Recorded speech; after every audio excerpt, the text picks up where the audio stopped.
Amigos televidentes, continuamos con su espacio Cerrando la Noche y como es costumbre ya en esta parte, pues vamos a darle participación a los invitados que diariamente pues desfilan por este escenario. La noche de hoy vamos a conversar con un buen amigo, una persona preparada, un político de los pies a la cabeza, una persona que yo diría que de los partidos emergentes son de los partidos que siempre han estado presentes y que han jugado un rol importante en la vida democrática de la República Dominicana. Esta noche vamos a conversar con don Matt Puig, quien es director de la Comisión Nacional de Cambio Climático. Ya ustedes lo conocen por su afinidad con el medio ambiente y defensa del medio ambiente, y yo creo que esa posición, como han dicho muchos, pues le cae como anillo al dedo, cuenta con la preparación, cuenta con ese background para ejercer y desde allí hacer una función pues significativa en favor del país y de la comunidad. Buenas noches, don Más. Placer contar con usted nueva vez. Bueno, buenas noches, Giovanni. Muchísimas gracias tanto a ti como a Junior. Para mí es un placer participar en Cerrando la Noche, no solamente junto a ustedes, sino junto a todas las personas que nos miran y nos escuchan en este momento. Sí. Así es, hace un tiempecito que el doctor no nos acompañaba, pero siempre es bienvenido a su casa. No, me gustaría, Giovanni... pero espérate, Junior, porque se puede entender de que no lo invitamos o que él no quería venir. Simplemente don Matt tuvo unos inconvenientes de salud y los cuales pues nos unimos a él, estuvimos rezando con él y no le invitábamos precisamente porque sabíamos que estaba convaleciente, pero qué bueno que está con nosotros otra vez.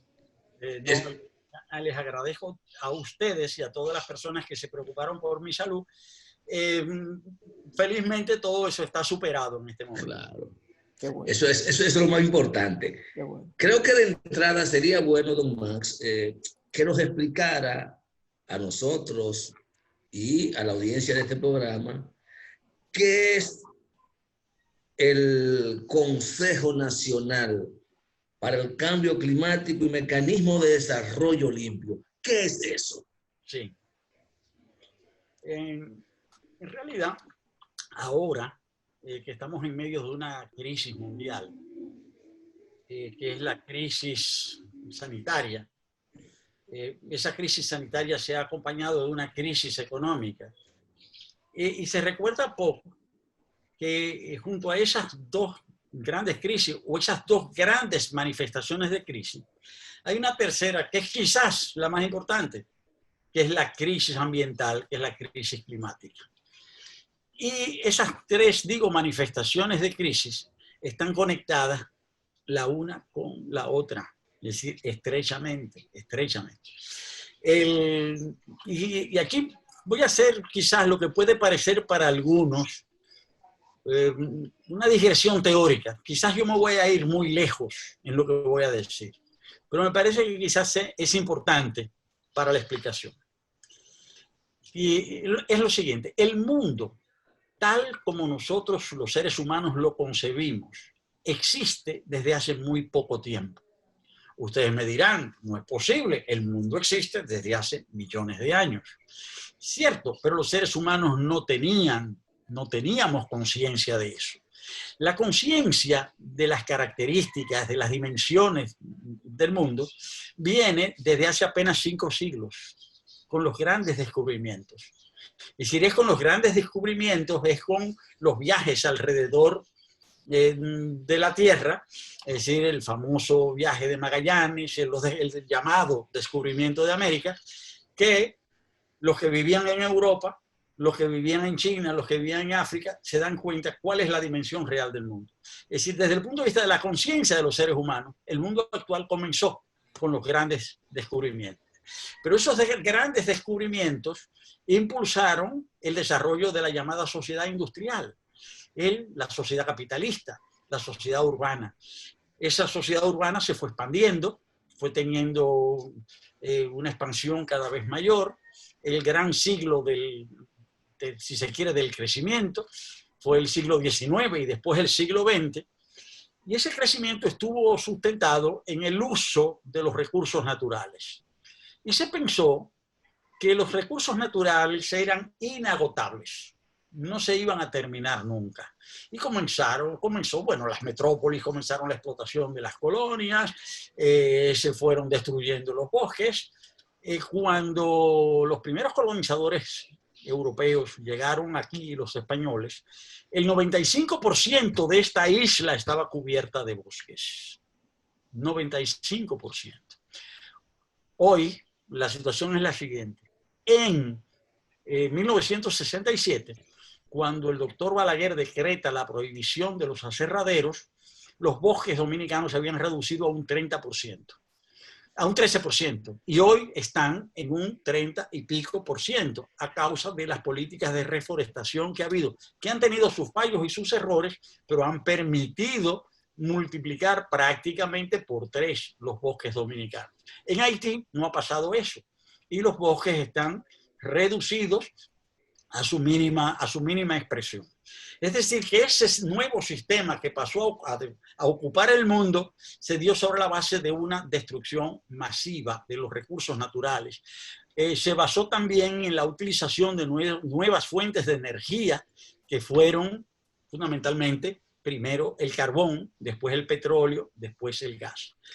Pero ya en el siglo XX, algunos científicos empezaron a darse cuenta que el clima del planeta se estaba modificando, estaba cambiando, que el planeta se estaba calentando.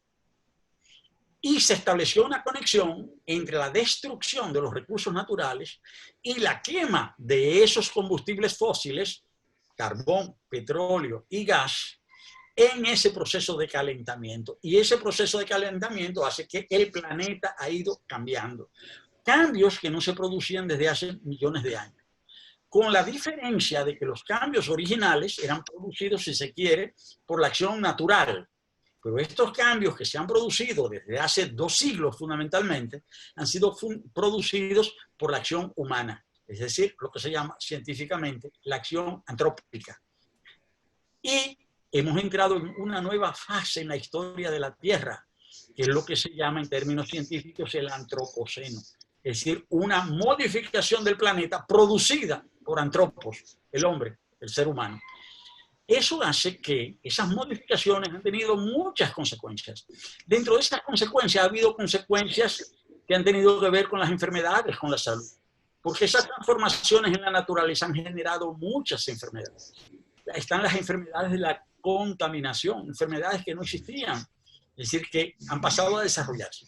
Y estas nuevas pandemias, como la pandemia del coronavirus, de la COVID-19, es una pandemia que se ha demostrado tiene su origen en la destrucción del hábitat natural de una serie de especies.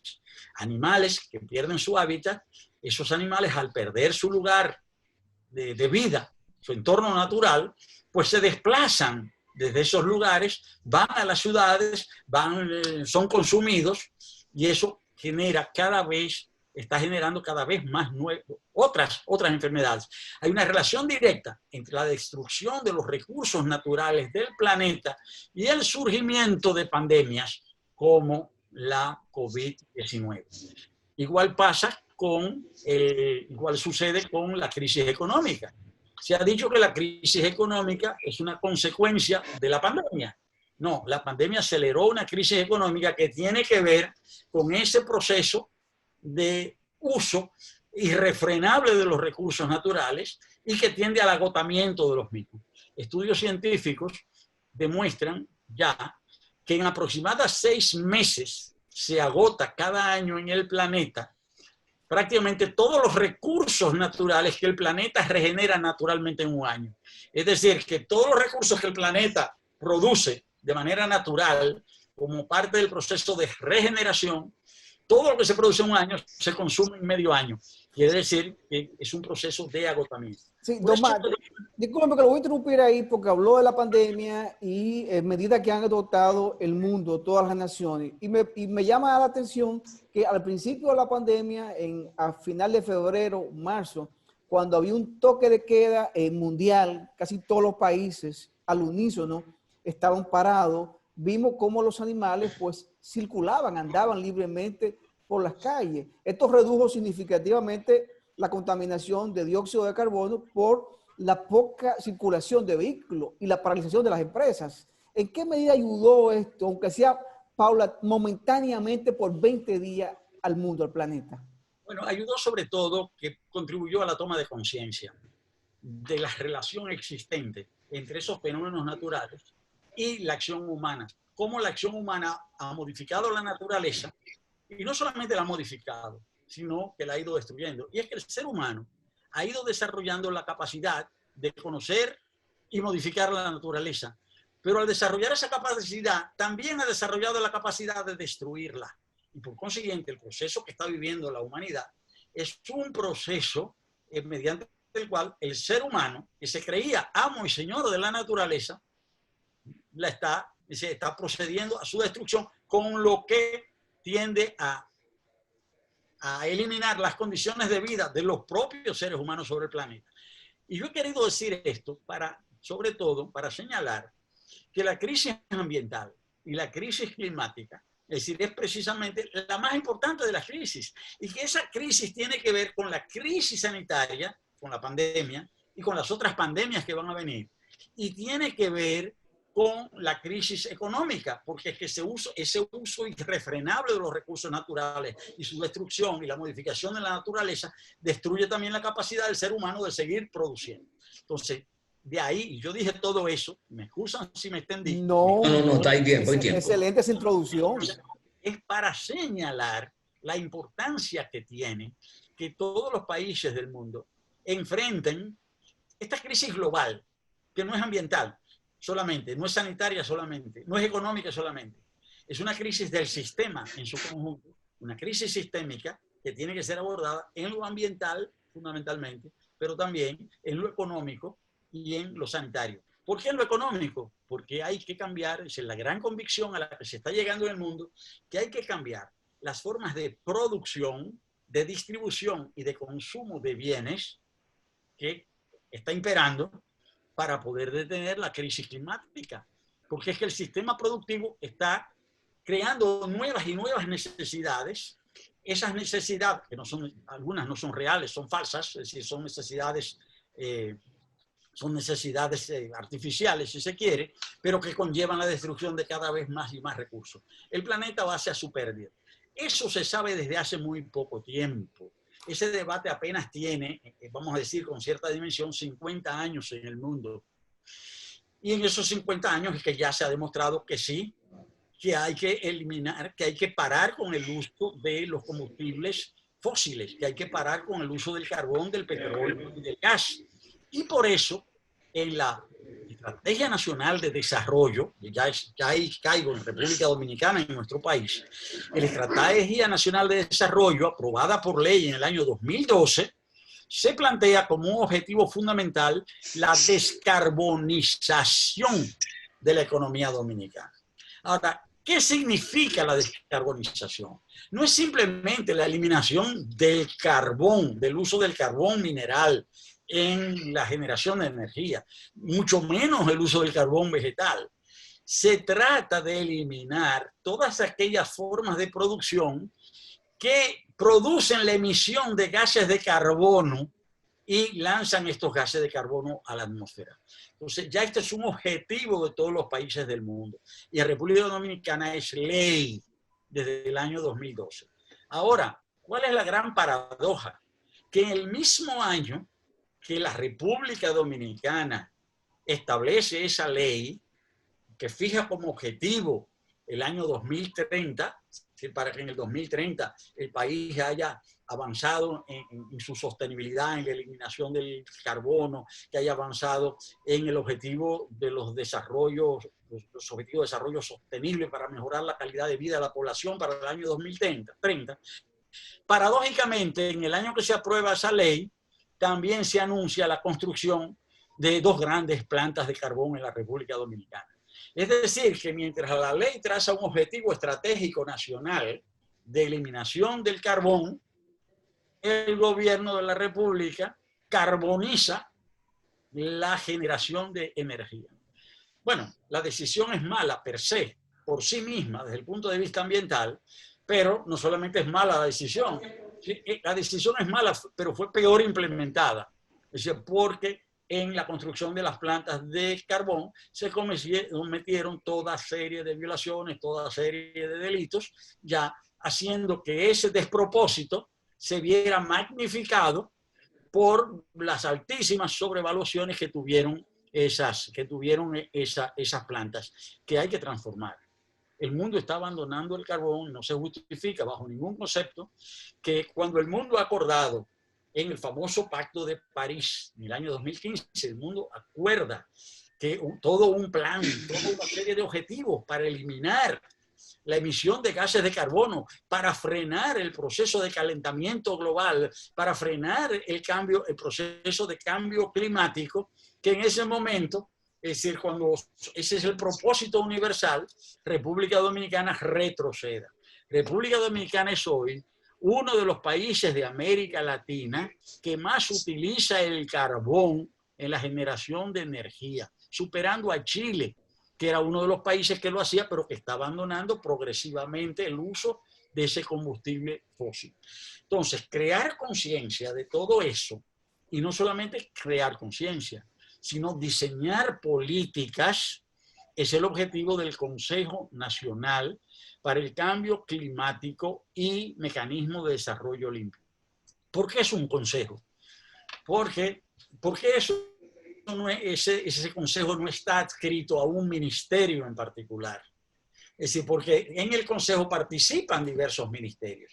El presidente del consejo es el presidente de la República. La función para la que yo he sido designado es la de vicepresidente ejecutivo del Consejo Nacional para el Cambio Climático y Mecanismo de Desarrollo Limpio. Ahora, ¿quiénes forman parte de ese consejo? Bueno, diversos ministerios. El Ministerio de Medio Ambiente, el Ministerio de Energía y Minas, el Ministerio de Industria, el Ministerio de Agricultura, el Intran, por la importancia que tiene el transporte en la generación de gases de carbono. Ahora, todos esos ministerios están agrupados en el Consejo Nacional para el Cambio Climático y Mecanismo de Desarrollo Limpio. Y por eso lo preside el presidente de la República, porque si fuese un ministerio el que convocara a los otros ministerios, estuviesen en plan de igualdad. Entonces, esa es la característica del Consejo. Pero el Consejo va solo a crear conciencia, no. Es escuchando a todas las demás instancias del gobierno, sobre todo a las que más inciden en el tema, es decir, difundir, pero sobre todo articular procesos de comunicación, ¿verdad? Pero también procesos de enseñanza. Por eso es tan importante la introducción de todo el tema ambiental y el tema climático en los currículums de la enseñanza dominicana. Y en ese sentido, por eso es tan importante, ¿sí? Pero lo que usted nos está planteando a grandes rasgos es que la autoridad pública encargada de diseñar las políticas de mitigación de los efectos invernaderos, de todo el tema complejo del cambio climático, es justamente ese consejo y por eso esa articulación interinstitucional. Exactamente. El consejo, bueno, estudia el fenómeno, pero también articula con las otras instituciones públicas, con los diversos ministerios, articula los diversos ministerios y diseña políticas para la mitigación y la adaptación al cambio climático. Para eso, el Consejo ha tenido que dotarse de un personal técnico de altísima capacidad. El Consejo es un organismo muy técnico que en gran medida es financiado no solo por el Estado Dominicano, sino por organismos internacionales. Un organismo es una instancia que está directamente conectada con las diversas instancias internacionales que tienen que ver con el medio ambiente y el cambio climático.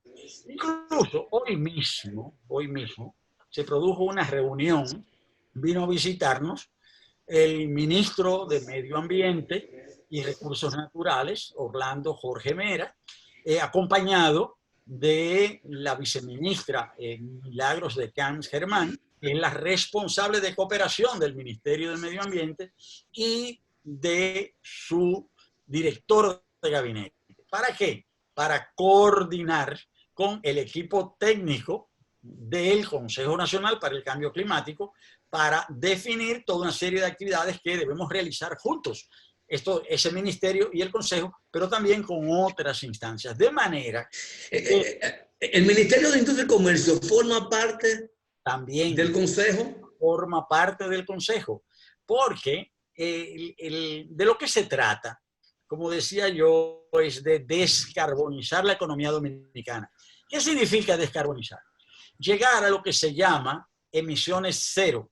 Ese es el propósito de los distintos países. Que todos los países, ese sería el logro mayor, que todos los países hagan emisiones equivalentes a cero, que si se emiten gases de efecto invernadero, si se emite carbono, que al mismo tiempo se desarrollen políticas que permitan eliminar o compensar esos gases a través de la reforestación, por ejemplo, y otros mecanismos. Entonces, eso quiere decir que, en este caso, este es un organismo, este consejo, que si se quiere, le traza pautas estratégicas al desarrollo de la sociedad dominicana y a la sociedad dominicana misma, pero en concertación con los demás países del planeta. Si se quiere, es un organismo pequeño, pero de una altísima importancia estratégica, que para poder desarrollar su capacidad tiene que tener muchos fundamentos científicos y técnicos. Bueno, justamente ahí va, porque a veces la importancia de este tipo de mecanismo u órgano, como se le quiere llamar en un organigrama, va a depender no de su propia naturaleza, sino de la importantización que le dé, en este caso, el Ejecutivo, ya que es una dependencia, como se puede ver, que preside justamente el presidente de la República. En términos de apoyo, recursos logísticos, material, ¿cuál es el tratamiento que se le ha dado al Consejo desde su nacimiento hasta acá? Porque de eso va a depender también la efectividad y que pueda jugar su rol como formulador de políticas públicas para el desarrollo de una economía limpia, para la mitigación de los problemas ambientales que afectan a la República Dominicana. Bueno, creo que has tocado un punto esencial. Has tocado un punto fundamental, Junior. Porque desde el punto de vista administrativo, el Consejo está adscrito a la Presidencia de la República. Y cuando en el momento de mi designación, el presidente de la República justamente lo que hizo fue expresarme ese compromiso, o sea, el compromiso de él, ¿verdad? Y de su partido, ¿verdad? Y de la coalición que le ha llevado a la cabeza del gobierno, es decir, de darle el mayor apoyo posible, ¿verdad? A este propósito. Y justamente hay una serie de iniciativas que ya serán anunciadas en su momento, pero que todas van encaminadas al fortalecimiento, si se quiere, financiero, administrativo y científico del Consejo e institucional. Desde ese punto de vista, nosotros contamos con el pleno respaldo del presidente de la República, porque tal como él nos lo ha expresado, este sería uno de los puntales de su gestión. Y debo decir que con estas manifestaciones de la crisis mundial, la manifestación, digo manifestación, no hablo de la crisis sanitaria, hablo de la manifestación sanitaria de la crisis, la manifestación económica de la crisis y la manifestación propiamente ambiental. Esto está obligando a que el mundo entero tenga que revisar sus formas de organizar la producción, sus formas de organizar la distribución de bienes, las formas de distribuir el consumo. Hay una iniciativa que es importantísima, que es la iniciativa europea, la iniciativa de la Unión Europea, que está planteando la reactivación verde. Es decir, que el mundo, cuando se habla de volver a la normalidad, es decir, hay una normalidad a la que no debemos y no podremos volver Si nosotros no podremos volver, cuando digo no podremos, no es asunto de que queramos o no queramos, es que la evolución que ha seguido el planeta hace que si volviésemos a las formas anteriores de producción, a las formas anteriores de administrar la crisis sanitaria, a la forma anterior de administrar la economía, nosotros nos vamos a encontrar con crisis muchísimo más importantes que la que estamos padeciendo. Y eso es mucho decir, realmente. Por eso es que Europa se ha planteado la reactivación verde. Toda la economía, ellos quieren retomar la actividad económica, pero se va a retomar sobre otras bases. Y eso será obligatorio para todos los países del mundo. El Consejo Nacional para el Cambio Climático y el Mecanismo de Desarrollo Limpio, República Dominicana, sí tiene una gran misión. Dentro de su gran misión está también la de, junto a las demás instancias del Estado y junto a la sociedad, a los actores fundamentales, actores económicos, sociedad civil, orientar el esfuerzo de la sociedad, es decir, hacia esa nueva forma de organizar la producción y organizar la vida social. Si realmente es una responsabilidad muy grande, y les debo decir, me siento a gusto, siento que le sirvo al país contribuyendo a trabajar en esa dirección. Debo decir que en esto hay un tema de conciencia que es fundamental, pero la conciencia ambiental ha crecido mucho en el país en los últimos 20 años. Ha crecido mucho y esta crisis del sistema, esta crisis mundial, es decir, también va a contribuir a acrecentar esa toma de conciencia. Además, es obligatorio que tomemos conciencia, aunque no queramos, vamos a tener que tomar conciencia. Don Marpuy, escúcheme que tenemos que irnos a una pausa para luego seguir con esta interesante entrevista con usted y sobre todo pues comenzar a formularle unas cuantas preguntas con relación a las acciones a tomar que usted acaba de señalar para ese cambio climático, para una ciudad más verde, para disminuir la cantidad de emisión de dióxido de carbono, para eliminar totalmente de nuestra industria el carbón, todo ese tipo de situaciones. Y vamos a una pausa con usted. Señores, conversamos con el doctor Matt Puig, quien es director ejecutivo de la Comisión Nacional de Cambio Climático y Mecanismo de Energía. Vicepresidente ejecutivo. Vicepresidente ejecutivo. Vamos a una pausa y volvemos en breve.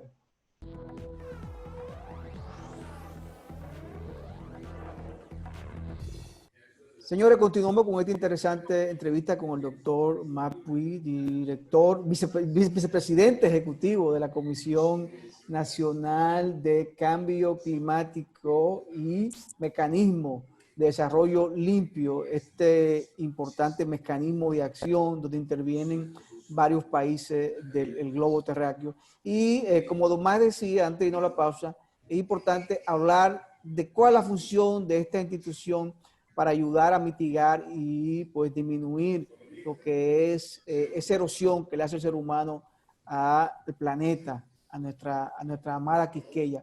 Tomás, con relación a lo que es la limpieza de los ríos, el cuidado de nuestras cauces, de nuestras fuentes acuíferas, hemos visto cómo el Ayuntamiento del Distrito y otras instituciones del sector privado han estado trabajando en lo que es la limpieza del río Sama. Incluso hemos visto el Intersector 004, este hermoso nave que ayuda a limpiar las lilas del río Sama, y sobre todo por la otra parte que usted habló de ciudades más verdes.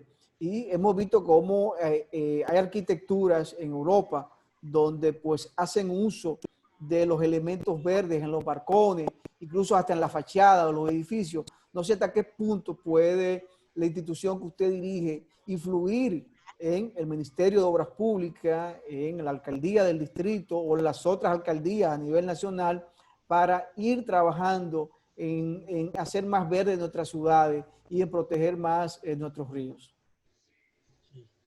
Bueno, en el segmento anterior yo me refería a la importancia del cambio climático y cómo el cambio climático ha sido un resultado de la acción humana sobre la naturaleza.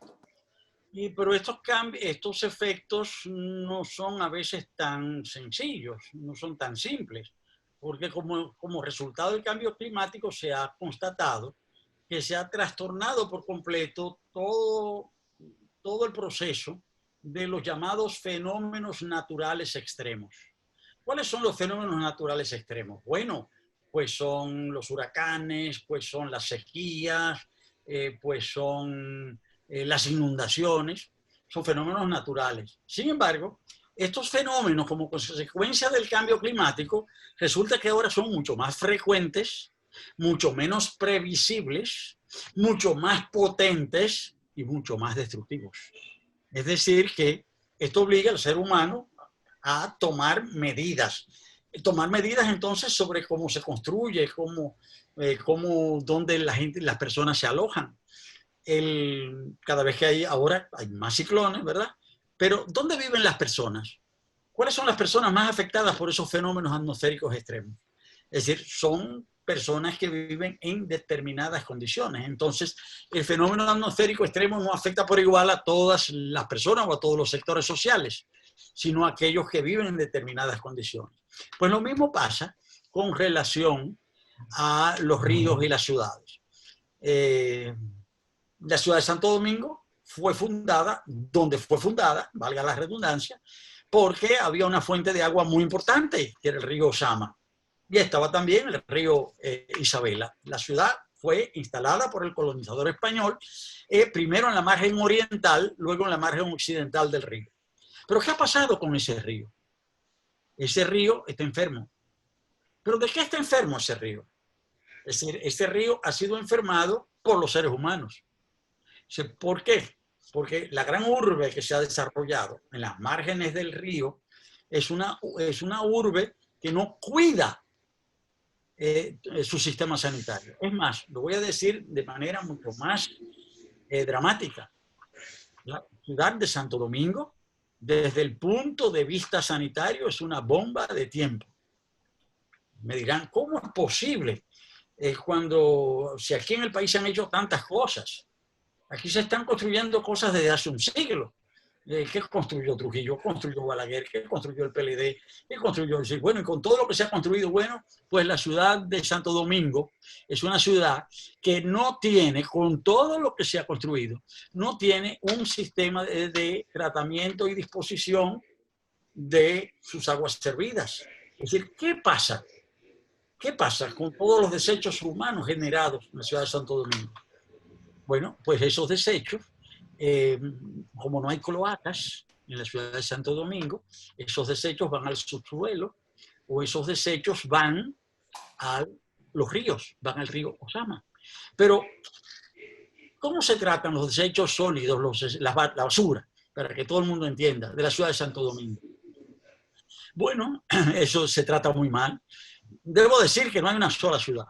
No hay un solo municipio de la República Dominicana que le dé un tratamiento adecuado científico a sus desechos sólidos. No hay uno. Entonces, ¿qué pasa con los desechos de Santo Domingo? Una parte va a Duquesa, una parte va a diferentes lugares de disposición. No tengo que decirle a nadie cuáles son las crisis que se generan a partir de Duquesa, es decir, o la crisis que se genera en el vertedero de Jaina. Todo el mundo lo sabe. Pero no todos los desechos van a Duquesa. Es decir, una parte de los desechos va al río. ¿Y cómo va el río? Bueno, las personas que viven en los márgenes del río pues lanzan los desechos allí, pero una gran cantidad de desechos llega al río a través de las cañadas. Hay grandes cañadas, la gran cañada de Arroyo Hondo, la cañada del Diablo. Otros desechos de la ciudad a través de Guajimía van a dar al río Jaina. Es decir, pero entonces, tenemos una ciudad que no tiene un tratamiento adecuado para sus aguas servidas, es decir, todas las aguas contaminadas no son tratadas, esas aguas van así en estado, vamos a decir, crudo, para decirlo de alguna manera, al río, y contaminan al río. Y son uno de los factores fundamentales del crecimiento extraordinario de las lilas. Es decir, es esa contaminación sobre la base de desechos humanos la que hace que disminuya el oxígeno también, y que las lilas se expanden, y eso tiende a destruir las diferentes formas de vida animal en el río. Es decir, los camarones, los pececitos, todo eso desaparece. Ahora, ¿dónde está el problema? En las lilas que hay que recoger y hay que limpiar con un aparato muy bonito y muy moderno. No, esa no es la raíz del problema. Es decir, el problema no son las lilas. El problema es que la ciudad de Santo Domingo no ha tratado y no trata de manera adecuada sus desechos, tanto sus desechos humanos como las aguas de escorrentía, como tampoco se ocupa de un tratamiento adecuado de sus desechos sólidos. Entonces es una ciudad enferma la que enferma el río. Y es esa situación la que provoca esa expansión, ¿verdad?, irrefrenable de las lilas. En el año 2019, en febrero, se hizo una limpieza muy importante del río. Bueno, 2 meses después volvieron a aparecer las lilas. Porque si uno no va a la causa, si uno no va al fondo del problema, en definitiva no resuelve el problema. Si las causas que generan esta expansión irrefrenable aparentemente de las lilas no se resuelven, pues el problema va a seguir. Es igual que cuando se recogen los desechos en las playas. Vamos, jornada de recolección de desechos en las playas. Bueno, se pueden recoger y hay que recoger los desechos, pero lo mejor es no lanzar los desechos libremente, ¿verdad?, en cualquier lugar. Y ese es un tema ya de organización social, de responsabilidad pública, de establecimiento de medidas de política. Es decir, ¿por qué aquí se han construido tantas cosas y no se ha hecho un sistema sanitario para la ciudad de Santo Domingo? Lo planteo de otra manera. ¿Cuántas plantas de tratamiento hay en la República Dominicana y cuántas funcionan debidamente? No es que no se hagan a veces las inversiones. Es decir, es que no hay políticas realmente adecuadas, definidas, que se cumplan estrictamente. Entonces, muchas veces invertimos, no solamente no estamos resolviendo el problema, sino que lo estamos agravando. Y eso es con políticas definidas y alguien tiene que definirlas. Entonces, esas políticas se definen en los diferentes ministerios, las políticas de salud se definen en el Ministerio de Salud, las políticas ambientales se definen en el Ministerio de Medio Ambiente, las políticas laborales en el Ministerio de Trabajo, y así las políticas educativas en los Ministerios de Educación y de Educación Superior. Muy bien, pero hay fenómenos que tocan varios ministerios, o sea, como es el caso del Consejo Nacional para el Cambio Climático y el Mecanismo de Desarrollo Limpio. Entonces, desde esa perspectiva es que en colaboración con los ministerios, trabajando de manera concertada, es que el Consejo Nacional trabaja. Y no es un trabajo solo de los ministerios. En el caso específico de los ríos que circundan a Santo Domingo, los 3 grandes ríos, es decir, Osama, Isabela y Jaina, los 3 grandes ríos, ¿verdad?, que circundan la ciudad, sus diferentes, bueno, por todas partes, yo diría, prácticamente. Existe también, es decir, para el tratamiento de la situación de los ríos, lo que se llama la mancomunidad de municipios del Gran Santo Domingo, porque administrativamente todo este conglomerado humano de 3 millones y tantos de personas está administrativamente dividido en diferentes municipalidades. Eso también hay que concertarlo. Yendo más lejos, hay que ir a la raíz. Al río hay que tratarlo desde el origen, desde su nacimiento. Porque el tema de las lilas, para decir un tema, es un tema que se presenta sobre todo vamos a decir, en lo que podemos llamar la parte final del río, ya en la parte ya de la desembocadura, en el estuario, en los últimos 6 kilómetros, antes de desembocar en el mar, que los ríos Osama e Isabela están afectados por este fenómeno de la contaminación y de la basura, ¿verdad? Y de la proliferación, en este caso de las llamadas, de los jacintos de agua, ¿verdad? Las lilas acuáticas. Pero el tema viene desde la cuenca original a todo lo largo de la existencia del río. De manera que este es un tema al que yo creo que hay que ponerle muchísima atención. y las políticas deben ser claramente definidas, tiene que haber mucha responsabilidad. Doma, Definitivamente. Yo sé que tal vez no es el ámbito suyo de acción, pero proponer ideas, reunirse con el Colegio de Arquitectos, reunirse con el ministro de Obras Públicas, con los ambientalistas, con las compañías constructoras, para ver cómo son las arquitecturas más amigables al medio ambiente.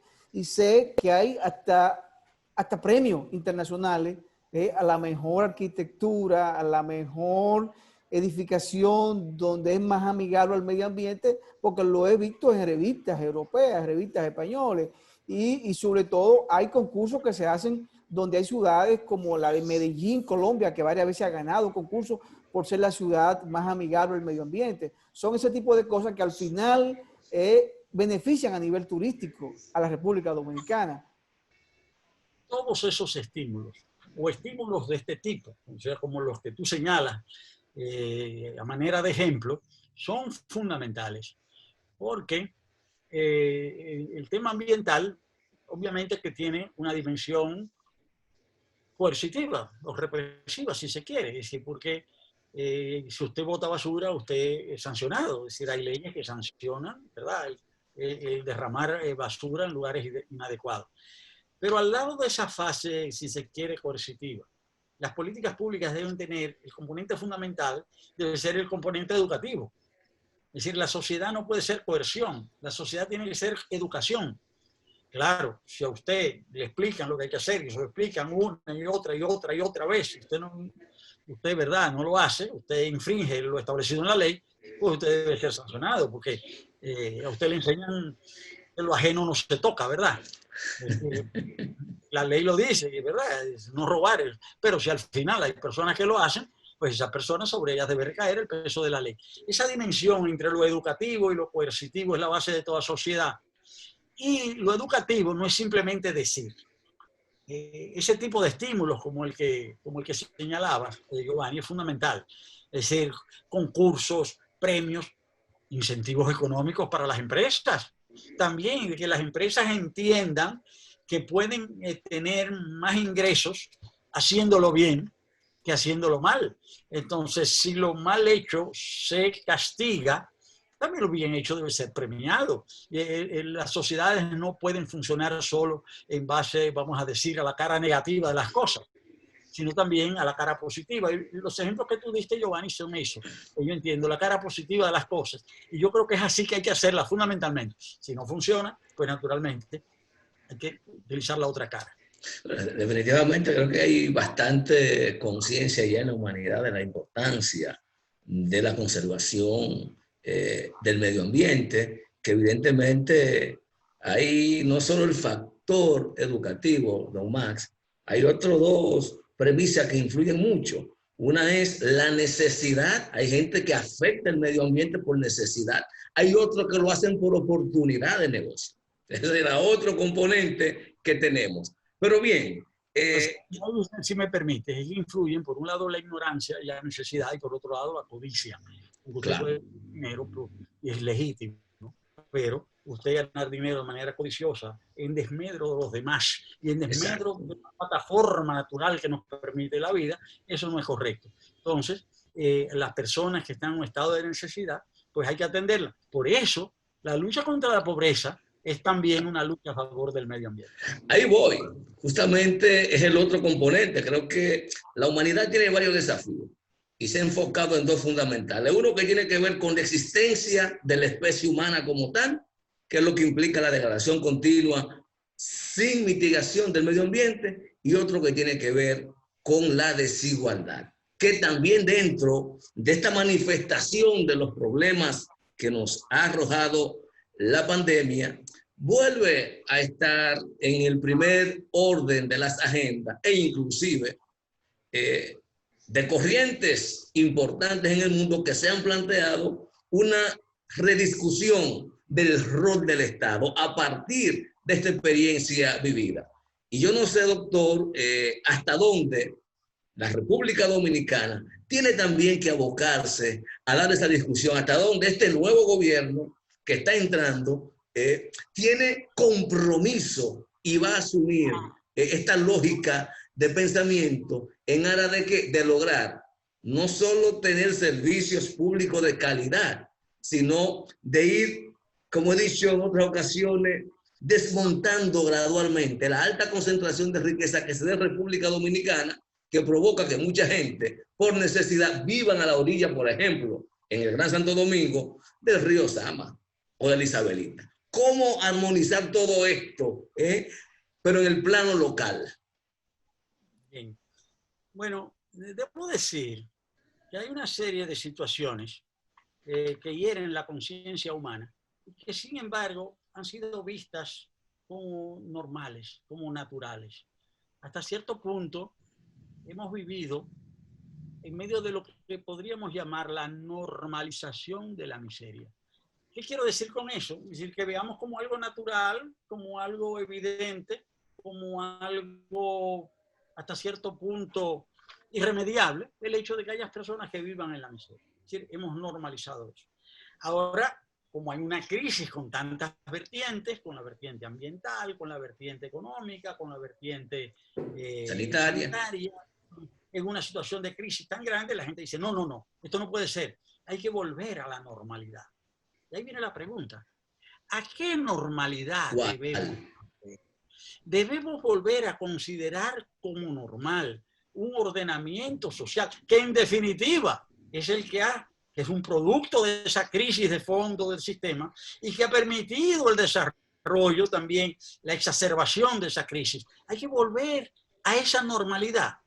Y ahí es donde viene el tema de que hay que construir una nueva normalidad, pero una normalidad distinta, basada sobre nuevas bases. Por eso ponía yo como ejemplo en el segmento anterior el tema de la nueva reactivación, es decir, de la reactivación verde, en este caso propuesta fundamentalmente por la Unión Europea, pero que ha sido asumida por muchas ciudades de Estados Unidos. Hay un vasto movimiento mundial a favor de que la reactivación no signifique la vuelta a un pasado que tiene toda una serie de lastres negativos. O sea, la reactivación no es volver a ese pasado. Es decir, la reactivación tiene que ser retomar las cosas sobre nuevas bases, es decir, que permitan una convivencia humana, no solamente más justa, sino también más armoniosa y más equilibrada. Bueno, Junior, vamos a agradecerle a don Mas Puig que haya estado con nosotros y sobre todo, pues, conversar. Faltó tiempo, pero vendrán más programas. Sí, sí, siempre falta tiempo para conversar con el doctor Mas Puig. Siempre faltará tiempo, porque es un hombre que conoce la realidad dominicana y sobre todo el tema medioambiental, pues lo conoce al dedillo. Y yo sé que de la Comisión Nacional de Cambio Climático y Mecanismo de Desarrollo Sostenible, sé que va a hacer un papel y va a jugar un rol fundamental para que la República Dominicana se vaya encaminando hacia esa República Dominicana limpia, verde, que todos anhelamos. Éxito, don Mas Puig. Muchas gracias. Señores, gracias a don Mas Puig, conversamos con este importante amigo, presidente del partido, de uno de los principales partidos del sistema, de los partidos emergentes, y volver a reiterarle que Gerardo La Noche siempre está a su disposición para cualquier información, inquietud o sugerencia que quiera hacer a los amigos televidentes y al pueblo dominicano, utilizar este espacio. A ustedes, gracias por la sintonía. Mañana nos volveremos a reencontrar aquí nueva vez en este su espacio, Cerrando la Noche.